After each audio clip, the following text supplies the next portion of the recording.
O que é a síndrome de Down e por que ela ocorre?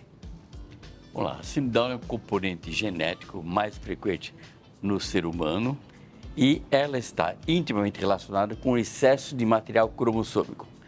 Excesso de material do cromossomo 21. E é o segmento do braço longo do cromossomo 21 que é o responsável pela alteração que a gente chama de alteração fenotípica. Sinais que caracterizam a pessoa com T21 são marcadamente correlacionados com este material cromossômico em excesso. Ora, o grande marco é o fenótipo, que é o aspecto que lembra o indivíduo de origem oriental. E os outros marcos são o que eu chamo de hipotonia e, eventualmente, um quadro que abre um leque de comprometimentos intelectuais. Não gosto do termo de comprometimento de deficiência intelectual, visto que ele gera um fator preconceituoso. Por isso eu prefiro comprometimento intelectual. Ora, o que tem esse indivíduo? Principalmente, eu tenho que ter certeza que esse indivíduo não tem uma cardiopatia. Ele é um indivíduo como qualquer outro, é uma criança, é um recém-nato que tem, tradicionalmente, manifestações correlacionadas com a grande preocupação que é cardiologia. Então, esse indivíduo corre risco de ter uma cardiopatia. Isso significa que corre risco de vir com um componente de uma malformação cardíaca, das qual só 50% terá uma indicação cirúrgica. Portanto, o grupo que nasce com cardiopatia não necessariamente é cirúrgico, tá? A metade deles é que são cirúrgicos. E, claro, alterações osteoarticulares que a gente pode eventualmente descrever num outro momento ao longo do bate-papo de hoje. Obrigado, querido doutor Francisco. Quais são os direitos das pessoas com síndrome de Down? Bom dia, Rony. Bom dia, eu não obrigado posso deixar por ter de vindo. começar, como eu sempre começo, dizendo que eu sou seu fã. Porque antes de advogado, eu sou seu fã. Obrigado, querido. As pessoas com síndrome de Down, a primeira coisa que a gente tem que entender é o seguinte: a síndrome de Down, ela não é uma doença, ela é considerada uma condição pela lei.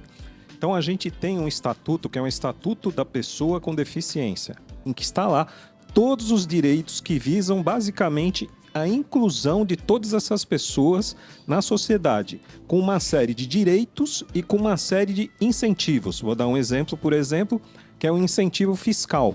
Pessoas com essas deficiências, elas não declaram imposto de renda. Pessoas com esse tipo de condição, elas têm condições diferenciadas na aquisição de veículos, elas têm cotas em universidades, em concursos públicos. Então, há uma série de direitos, mas basicamente nós devemos garantir a inclusão, sempre.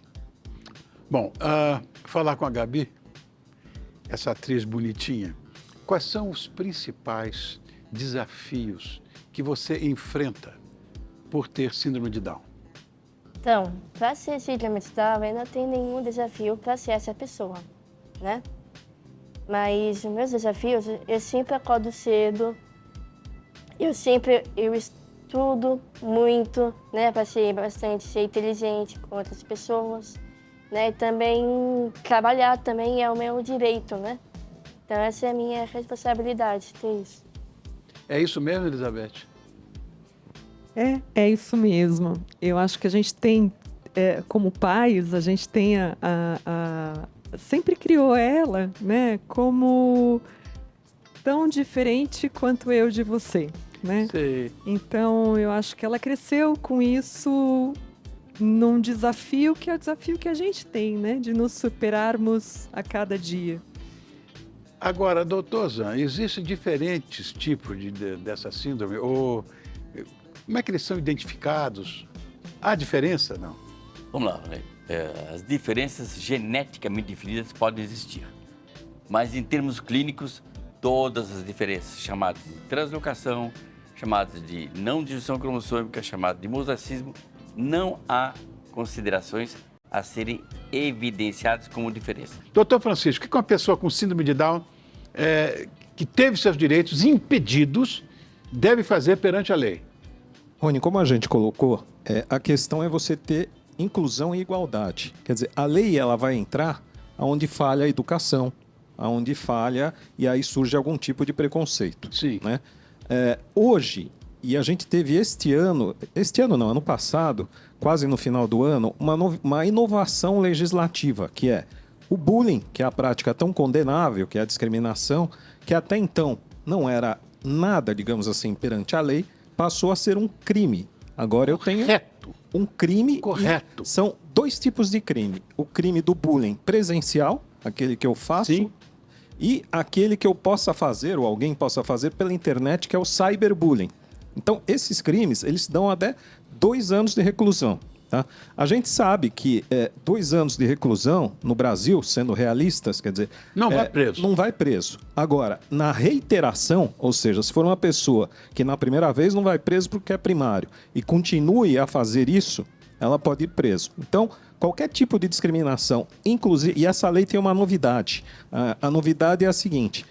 Geralmente, quem comete um bullying num período escolar é uma criança com a outra criança, ou seja, menor de idade. Então você vai dizer como que ela vai responder perante a lei, né? A lei prevê que se essa prática for reiterada, primeiro vão se chamar os pais dessa criança. Correto.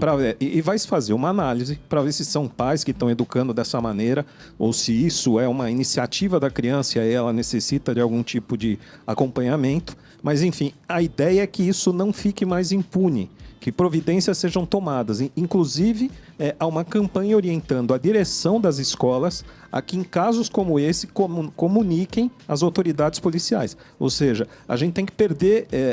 no Brasil é difícil falar isso porque há um senso de impunidade grande. Sim. Mas a gente tem que começar a perder esse senso de impunidade e quem comete esse tipo de, digamos assim, é uma violência muito grande, quase uma atrocidade, com quem tem essa condição, tem que ser punido. Sem dúvida.